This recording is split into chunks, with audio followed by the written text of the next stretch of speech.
Hello student, कैसे हैं आप सब। उम्मीद करता हूं आप सब अच्छे होंगे, मस्त होंगे, बेहतर होंगे, आपकी पढ़ाई बेहतर चल रही होगी। क्लास 12 फिजिक्स एनसीईआरटी चैप्टर 4 में आज 30 इंपॉर्टेंट ऑब्जेक्टिव क्वेश्चन यहां पर कराने वाला हूं। वीडियो को लास्ट तक देखिएगा जरूर और सभी प्रश्नों को तैयार कर लेना। हो सके तो आप लोग प्यारे बच्चों नोट्स भी बनाते चलो, बेहतर रूप से तैयारी करते चलो। चलिए क्वेश्चन पहला है, एक गतिमान आवेश स्वतंत्र आवेश है ना, जो है मतलब गति कर रहा है किसी चुंबकीय क्षेत्र पर, या कि स्वतंत्र गति कर रहा है। समझो, चुंबकीय क्षेत्र नहीं लिखा है तो सिंपल है, स्वतंत्र है। एक गतिमान स्वतंत्र आवेश है जो क्या क्या उत्पन्न कर सकता है, गति भी कर रहा है, अपने आप में स्वतंत्र है, किसी दूसरे से कोई मतलब नहीं रख रहा है। गति कर रहा है, आवेश में गति है, लेकिन वो स्वतंत्र है, किसी अन्य से संबंध नहीं रख रहा है। तो कौन सा क्षेत्र उत्पन्न करेगा? केवल विद्युत क्षेत्र, केवल चुंबकीय क्षेत्र, विद्युत क्षेत्र और चुंबकीय क्षेत्र दोनों, इनमें से कोई नहीं। तो ध्यान रखिएगा, यदि कोई आवेश गति कर रहा है तो उसमें मैग्नेटिक फील्ड और इलेक्ट्रिक फील्ड दोनों जनरेट होता है। तो option number C is the right answer.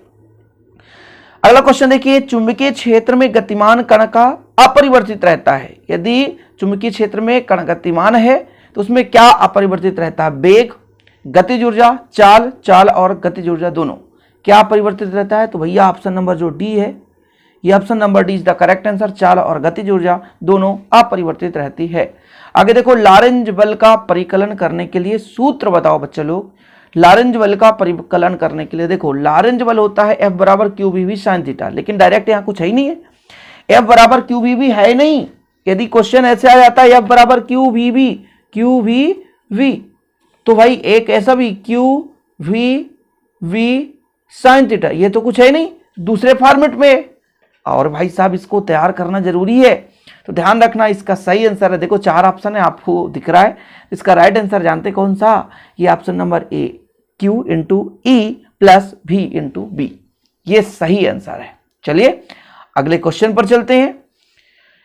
एक 5 टेस्ला वाला चुंबकीय क्षेत्र बराबर होगा, 5 टेस्ला वाला चुंबकीय क्षेत्र बराबर होगा किसके? 5 वेबर प्रति मीटर स्क्वायर, 5 × 10⁵ वेबर प्रति मीटर स्क्वायर, 5 × 10⁻² वेबर प्रति मीटर स्क्वायर, 5 × 10⁻² वेबर न्यूटन प्रति एम्पियर। चौथे का राइट आंसर है ऑप्शन नंबर ए, 5 वेबर प्रति मीटर स्क्वायर। अगला क्वेश्चन देखो बच्चे लोग, चुंबकीय क्षेत्र में गतिमान आवेशित कण पर लगने वाला बल, ये तो हमने लॉरेंज बल की बात कर ली। F बराबर q v B sine theta हमने करा था, F बराबर क्यू वी वी, ये भी तो हो नहीं सकता। यदि कैपिटल भी होता तो फिर ये नहीं होता। तो ये बराबर क्यू वी वी, ये इंटू में है साइन थीटा, क्या साइन थीटा, कोण ए है तो ए, बी है तो बी, जो भी कोण की जगह कुछ भी ले सकते हो। लॉरेंज बल की दिशा ज्ञात करने का नियम है फ्लेमिंग के बाएं हाथ का नियम, फ्लेमिंग के दाएं हाथ का नियम, एम्पियर का नियम, मैक्सवेल के दाएं हाथ का पेंच नियम। वाह वाह क्या बात है। तो फ्लेमिंग के बाएं हाथ का नियम भाई साहब बहुत ही महत्वपूर्ण है, जो कि दिशा बताता है। ओके, लॉरेंज बल की दिशा कौन बताएगा? फ्लेमिंग के बाएं हाथ का नियम। तो अगला क्वेश्चन है, चुंबकीय प्रेरण की विमा, जो चुंबकीय क्षेत्र की विमा है वही चुंबकीय प्रेरण की विमा है। ये सब चीज मैंने कराया, उम्मीद है आप लोग करे होंगे बच्चा लोग। तो इसका राइट आंसर होता है mL0 T⁻², 1⁻⁻1। तो option number A is the correct answer, ये option number A is the सही है। ठीक है, करेक्ट है भैया, mL0 T⁻², 1⁻1, ये चुंबकीय प्रेरण की विमा है। ओके, चलिए अगले क्वेश्चन पर चलें।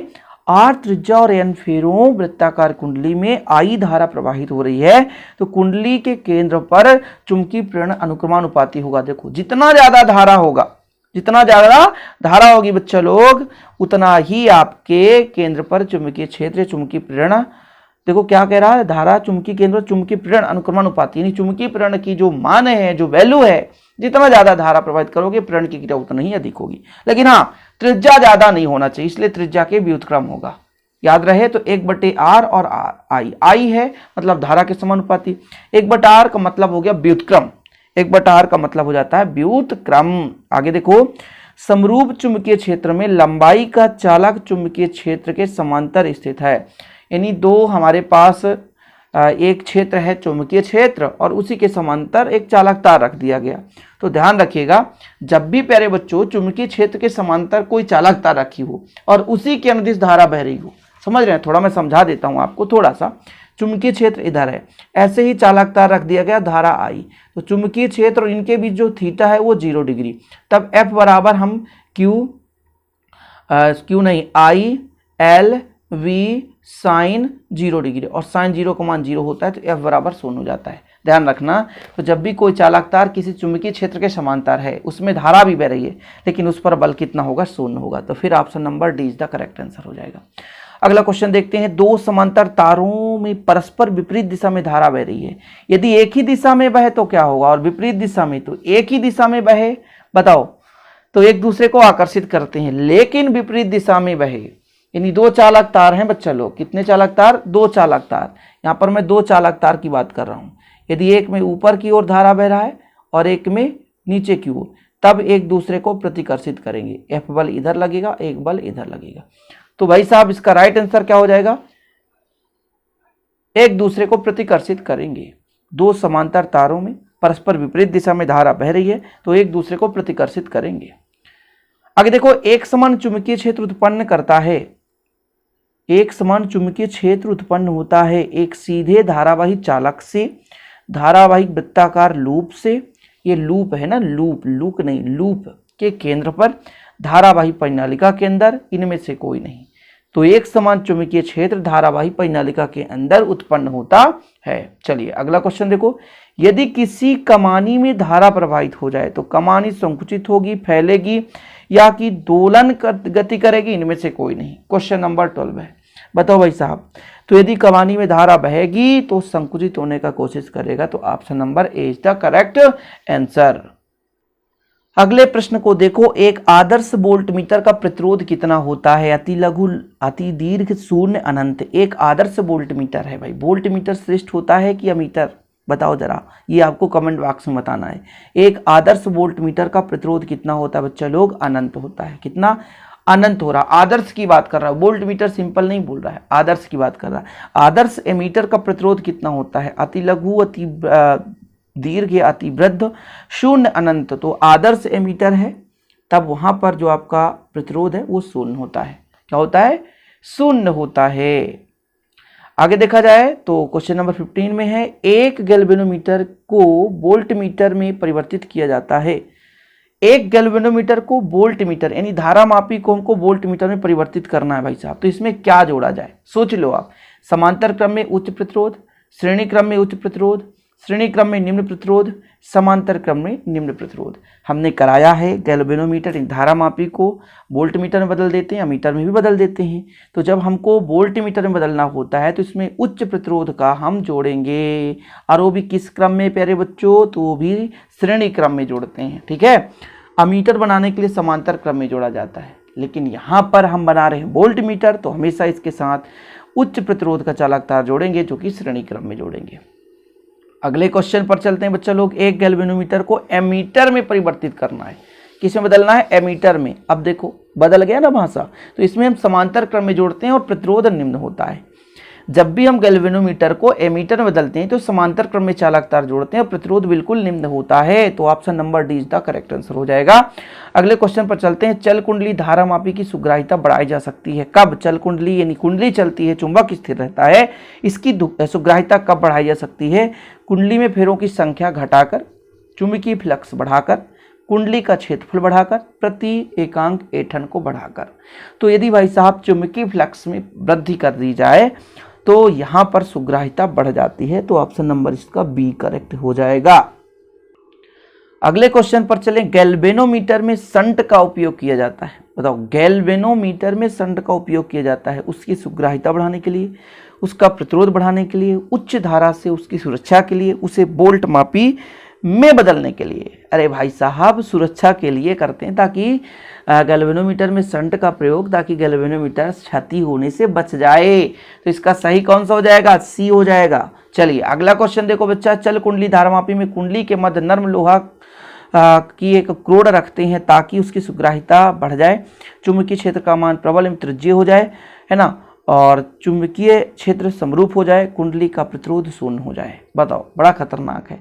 तो भाई साहब इसका मान जो है, चुंबकीय क्षेत्र का मान है प्रबल हो जाए, और इसका जो चुंबकीय क्षेत्र है वो त्रिज्यीय हो जाए। इस कारण से हम नर्म लोहे का प्रयोग लगाते हैं क्रोड बना करके। चलिए आगे देखो, साइक्लोट्रॉन किस कण को उच्च ऊर्जा तक त्वरित करने के लिए उपयुक्त नहीं है। बताओ, इलेक्ट्रॉन, प्रोटॉन, न्यूट्रॉन, अल्फा कण। तो ऋणावेशित आयन को साइक्लोट्रॉन कभी भी त्वरित नहीं कर सकता, तो जो इलेक्ट्रॉन है ऋणावेशित है, इसलिए इसका त्वरित करना असंभव है। अगर देखो चुंबकीय क्षेत्र की तीव्रता का ऐसा ही मात्रक है, बताओ, एम्पियर है, वेबर है, ओम है, टेस्ला, बताओ 21। फटाफट 30 क्वेश्चन करना भाई साहब। टेस्ला लास्ट तक देखा करो, सभी प्रश्नों को तैयार करके जाओ। टेस्ला है क्या बच्चों? टेस्ला एक धारावाही चालक अपने चारों ओर उत्पन्न करता है चुंबकीय क्षेत्र, विद्युत क्षेत्र, दोनों इनमें से कोई नहीं। क्वेश्चन नंबर 22 बताओ भाई साहब, एक धारावाही चालक अपने चारों ओर कौन सा क्षेत्र उत्पन्न कर सकता है? चुंबकीय क्षेत्र और धारावाही चालक है, यानी चालक पर धारा बह रहा है, तो भाई साहब इसमें केवल और केवल चुंबकीय क्षेत्र उत्पन्न होगा। धारा बह रहा, आवेश नहीं कह रहा, धारा बह रहा है, तब केवल चुंबकीय क्षेत्र उत्पन्न होगा। अगला क्वेश्चन देखो 23, धारावाही चालक के कारण चुंबकीय क्षेत्र की तीव्रता किस नियम से ज्ञात की जाती है? गास का नियम? कहाँ भाई, ये तो हमारा एक पार्ट था। एम्पियर का नियम, बायो-सेवर्ट का नियम। एम्पियर तो केवल दिशा बताता है भाई साहब, तो बायो-सेवर्ट के नियम के आधार पर हम चुंबकीय क्षेत्र की तीव्रता निकाल सकते हैं। किस नियम के आधार पर? बायो-सेवर्ट के नियम के आधार पर। इसके बाद देखो गैल्वेनोमीटर एक विद्युत उपकरण है जिसकी सहायता से क्या मापते हैं? धारामापी नाम है गैल्वेनोमीटर का, तो धारामापी से धारा ही मापेंगे, तो विद्युत धारा मापेंगे। ठीक है, क्लियर है। 24 क्वेश्चन नंबर, तो option number B is the right answer, विद्युत धारा। लास्ट के 6 क्वेश्चन फटाफट करते हैं। धारा मापी को समांतर क्रम में निम्न प्रतिरोध के साथ जोड़ दिया जाए, निम्न प्रतिरोध में जोड़ेंगे समांतर क्रम में, तो वो किस में बदल जाएगा? तो कहलाएगा बायो-सेवर्ट का नियम कहलाएगा। गलत है। सुग्राहिता गलत है। संट इनमें से कोई नहीं। बताओ भाई, धारा मापी के साथ यानी गैल्वेनोमीटर के साथ निम्न प्रतिरोध का यदि जोड़ दिया जाए तो संट जो कि एमीटर का काम करने लगता है, संट क्या जोड़ा जाता है? संट कहलाता है। एक तार जिसकी चुंबकीय द्विध्रुव आघूर्ण m, लंबाई l है, को त्रिज्या r के अर्धवृत्त के आकार में मोड़ दिया जाए, नया द्विध्रुव आघूर्ण कितना होगा? तो इसका राइट आंसर हो जाएगा option number C, super fast revision करो, फास्ट भैया। चुंबकीय क्षेत्र कि फ्लक्स का ऐसा ही मात्रक बताओ, फ्लक्स का अलग है, चुंबकीय क्षेत्र का अलग है। 27 का बताओ, तो 27 चुंबकीय क्षेत्र के फ्लक्स का भी मात्रक हमारा टेस्ला ही होता है, 27। ओके, चलिए। समरूप वेग से चलायमान आवेश उत्पन्न करता है, समरूप यानी समान रूप से चलता है, तब वो क्या उत्पन्न कर सकता है? तो भैया आवेश है, जहां आवेश होता है वो विद्युत क्षेत्र और चुंबकीय क्षेत्र दोनों उत्पन्न करता है। लंबे धीरे चालक, लंबे सीधे है भाई, लंबे सीधे चालक से आई धारा प्रवाहित करने पर इसके आर दूरी पर चुंबकीय क्षेत्र कितना होता है? μ0I/2πr, μ0I/2πr। तो option number A is the correct answer. यार लास्ट क्वेश्चन है, अमीटर का प्रतिरोध, आदर्श अमीटर का प्रतिरोध शून्य होता है, समझ रहे हैं? आदर्श अमीटर का प्रतिरोध शून्य होता है, बताओ। लेकिन यदि अमीटर कह दिया है तो आप शून्य नहीं कहोगे, कहोगे बहुत कम। ठीक है, बहुत कम होता है, शून्य तो हो ही नहीं सकता यार। आदर्श की तो बात ही छोड़ो, बहुत कम कह सकते हो। कोई भी चालक तार है उसका प्रतिरोध शून्य नहीं हो सकता, कुछ ना कुछ, कहीं ना कहीं कुछ तो प्रतिरोध तो होगा ही। तो उम्मीद करता हूं 30 प्रश्न के साथ आप हो गए होंगे अच्छे तरीके से स्ट्रांग। और भैया वीडियो पसंद आए तो लाइक करके जाइएगा, शेयर करिएगा। जय हिंद, वंदे मातरम।